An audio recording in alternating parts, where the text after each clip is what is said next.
Free at last.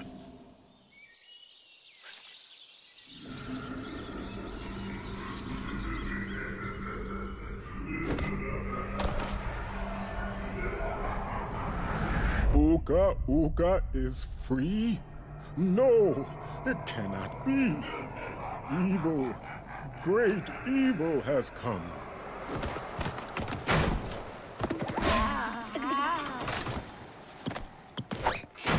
None have dared fail the great Uka Uka even once. But you, Cortex, you have failed me twice! Great Uka Uka! It was that infernal Bandicoot! From deep inside my temple prison, I sent you simple instructions to follow. But you lost the gems, you lost the crystals, and I have lost my patience. There is now no other power source left on this planet. I know we've had a few unfortunate setbacks. And failed. But since your bumbling has managed to set me free, I am feeling generous. There is still a way to amass the power needed to enslave this miserable planet. And this time, the great Uka Uka will make sure that you do it right! After many eons, my evil twin brother, Uka Uka, has been freed from his underground prison. Long ago, I locked him there to protect the world from his malice.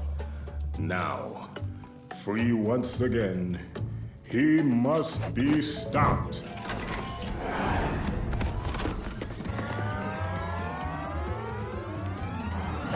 Children, Uka Uka and Cortex plan to use this time-twisting machine to gather crystals that lay scattered across time. I have brought you here to recover the crystals before they do. To open the time portal, simply stand on a button and then jump into the portal. Good luck.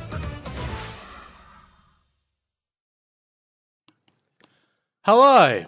Welcome to Crash Free, an Sane Trilogy. This is the final game of the collection, and here we are at the Time Twister, where Coco will be right here with us. In the original, she is not, but here she is. See? I mean, she was here for the save thing, but now we can actually play as her, so now she's here, you know, for us to, you know, play as. And also her laptop's going to be here for us. And yeah, it's essentially the same thing as Crash Free in the original. We have to beat all of the stages and the boss of the area before we can go to the next warp room. So, we have Toad Village, we have Under Pressure, we have Coco's level, Orient Express, we have Boneyard, and we have number 5, Making Waves, another Coco level.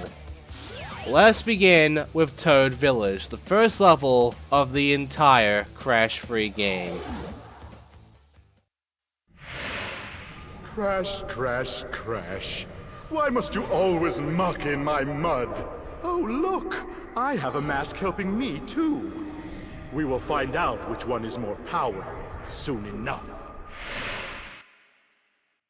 And thus begins the fucking game that, you know, I haven't been very happy ever since Crash 2 at the time trial, so I'm still trying to get back into being happy with Crash Free. And, you know, I could be a little bit more happy with the fact that the controls are basically point-for-point Crash Free. With Crash 1, they were Crash Free. With Crash 2, they were Crash Free. GOAT happened.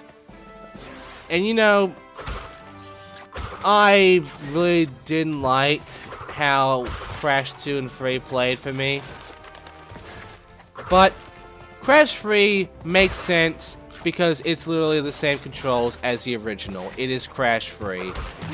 It is the slide jump that's fastest.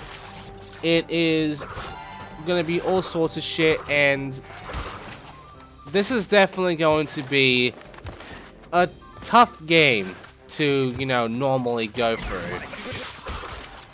I mean, it doesn't have the hardest levels of the entire series, but it has a lot of stuff like that. A lot of unique deaths that I really want to show off, but luckily, there's also these crates that, you know, switch back and forth into, you know, normal shit. Oh, look. But, there is an achievement with that, but, it's not with the toads. When I, you know, looked at a certain achievement, a certain trophy, I thought I had to do with the frogs, getting kissed by them. But no, this is a different enemy. In this sort of environment, though, the medieval environment, but we'll be going for that later on. Right now, we have a bonus level. And, again, basic, really basic. If you can't do this, you suck. That's all I gotta say. And that's it.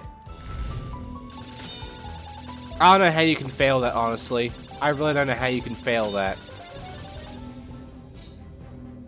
Anyway, that is it for the bonus round. Now we can move on with the rest of the first level. Which we can indeed 100%. Because, you know, it's not going to do any bullshit to us. We have to come back here with, like, an ability or, you know, some fucking colored gem or whatever. You know, we will be fine with what we got here. And by the way, I said ability. Back in Crash 2 when we beat that, we got the running shoes. And I said that that was basically a crash-free thing. Well, it is in Crash-free. It is in this Crash-free as well. But we also have more than just the shoes. We'll be going through that later on, though.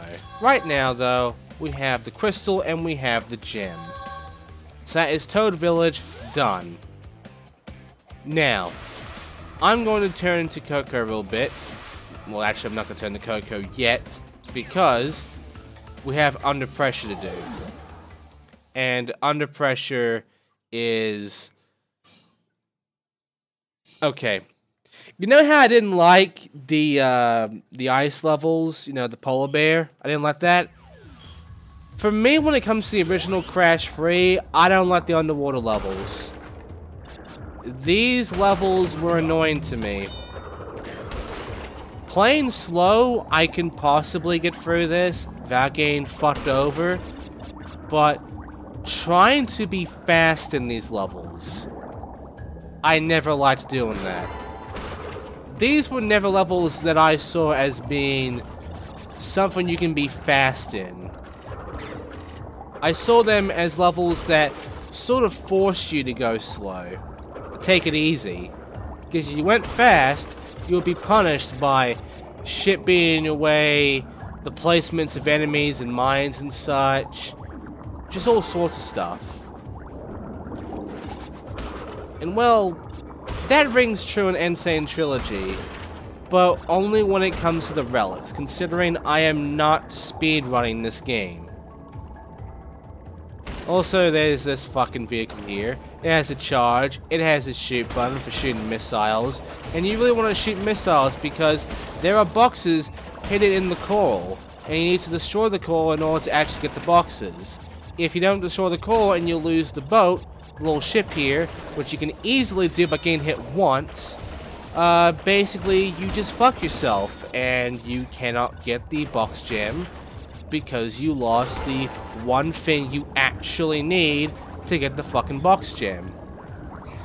Now, to add to the insult to injury, there are those spinning fucking, you know, electrical panels there. If you're fast enough, you can get past into a hole, but you have to be really fucking fast and have a lot of luck at actually making it. Otherwise, you get electrocuted, you lose your Aquaki mass, or you die, and yeah. Speedrunning the underwater levels, by far really fucking mean. For Crash Free, it really is. But it's not the only thing that's mean. This game has a lot of main levels for being fast in. Taking your time and, you know, getting shit done like I am right here. Once you do that, it's not that bad. These are easy. Orient Express here, you know, easy shit. I know that someone that you probably all know from this channel, Spike Stuff, is pretty much a world record holder of Orient Express and I forgot the name of it, Midnight Runway or something like that. Both of them are the Pura, aka Tiger levels. And wink. They're great, but I'm not good at them. And the thing is, Spike's up is a Tazzer and a speedrunner, and by God is he fucking good at these levels. Seriously, I cannot be as good as him, no matter how hard I try. And by the way, if you bail like that, but you have Arc Rocket Mass, it don't matter, you still lose a life. There are bits where you can like lose a mass and still go on, but for the most part, if you hit something, you're gonna lose a life, regardless of how many mass you have. So, the mass in this level are only for like very specific stuff. And in case you're wondering, out of all the stuff you can break outside of crates, the only thing you can actually break normally, I fell. The only thing you can break normally are the barrels that roll down the hills. You might have already seen them already. Yeah. I can break those by charging into them. That is the only thing you can really break in these levels. Outside of that, everything else will hit you and will be a problem. See that barrel right there? That was one of them. That was one of the breakable ones. Everything else, I cannot break. And I can also fall right off the scenery. Now there is a way to glitch across the side. I'm not doing it though because I'm not good at that shit. And also I fucked up again and I went through the bamboo thing here. That's neat. Yeah, everything outside of the path you can go through. And yeah, these dragons, they're annoying as well. Later on, the dragons will move up and down and such. They'll change their pattern of their movement. But right now, they're pretty basic. There's also a trick where you can get right up here, jump really high up there, and then you can make a big fucking jump in which you can easily go straight into the finish line without the animation finishing. Huge, huge skip. You don't need it for the relic run, and you don't need it for the normal run. So it's utterly pointless for what we're doing here, and I cannot do it because I suck at this. But here's a dance. That's good enough. Let's move on. Now, I was debating, after making waves. Uka Uka and Cortex want Tiny get crystals and bring them to Big Colosseum in Rome. Crash! Leave them for Tiny, or Crash get crushed! Yep, that's happening. Right. So, I was debating on the 4th level if I should change the Crash for that one. Considering we'll be playing as Coco, aka Forced, with levels like this. The water jet level. The water boat. Ski jet, whatever the fuck this thing is. Right now, not a problem. You know, there are some things to it that I'm not a big fan of. And later on, there's gonna be some high-class bullshit, but again, doing the levels normally, no problem. This shit right fucking here is the absolute worst to get a fucking relic in. Even in the original game, it was the worst. Especially since relics are normal here. They weren't just added in for Sane Trilogy. In Crash 3 originally, this is where relics get introduced. Because we have entropy. And entropy is all about time. So it makes fucking sense for there to be time relics in the time machine area with entropy, the fucking Time Lord. It makes sense, you know? The time scientists, you know? Of course the relics would be introduced here with that guy's introduction. But by God, were some of the fucking platinum relics here the absolute biggest fucking bastards to beat? We'll get on to that when we get to that. But when it comes to strict relic times, Crash 3 is up there. Especially in certain levels. Dear God. Anyway, I was debating on doing this Crash, but I decided to do this Coco. Because we might as well show her off outside of the fucking Pura and the boat levels. We might as well show off in a normal level where Crash is supposed to go through, but we now can play as Coco 4 instead. Now, the reason I went for this is because I thought I can get the trophy here. You know, there's always a Coco trophy in these fucking Insane Trilogy games, and I thought that this would be no different. I thought all I have to do is like do a fucking spin or whatever, and I'm done. The thing is, we cannot get this trophy until way later.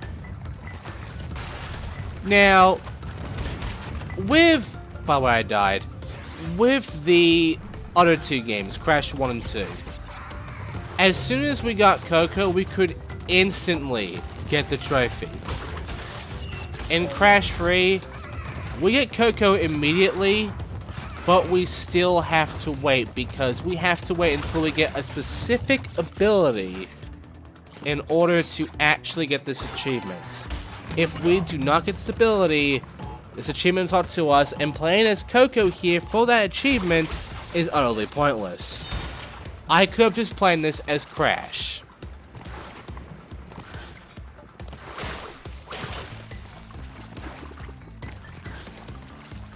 And yeah, as you can see, we have quite a lot of animals to share, including the red gem path that I can't do yet. Now, with, you know, Crash 1 and 2, the gem paths, when it comes to where the colored gems are to the paths, they're very forgiving, because you usually actually have, you know, the gems almost all the time for those paths. Crash 3 is not that case. We will have half, but definitely not the fucking number we know. And by the way, enjoy these lives. I mean it. Because while I shouldn't have, I'm spoiling it right now. I lose a lot more fucking lives here in Crash 3 than I do in 2 and 1. Okay, in 1, like off screen, more than both Crash 2 and 3. Like, Crash 2 was the least out of all 3 of these. But on screen, in these parts, this is the most, because Jesus fucking Christ, do I make some stupid decisions. But sometimes they are done intentionally to show you the unique death animations, which Crash 3 has a lot of unique death animations. Crash 2 had its fair share, Crash 3 has the rest. And Crash 1 is Crash 1. It has a lot of the basic stuff, really. And there you go, that's Boneyard. So now we have to beat Tiny. And I'm going to beat Tiny as Crash.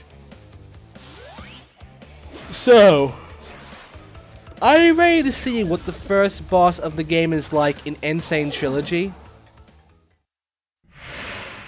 Crash! Coco! Stole the pretty crystals!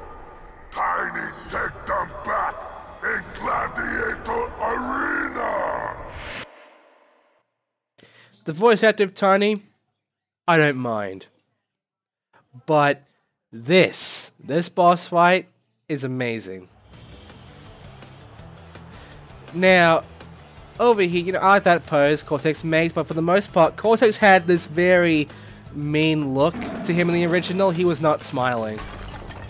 This, though, yeah, it's normal. But there's something that the developers added, because they know about this bullshit we do in this fucking boss fight.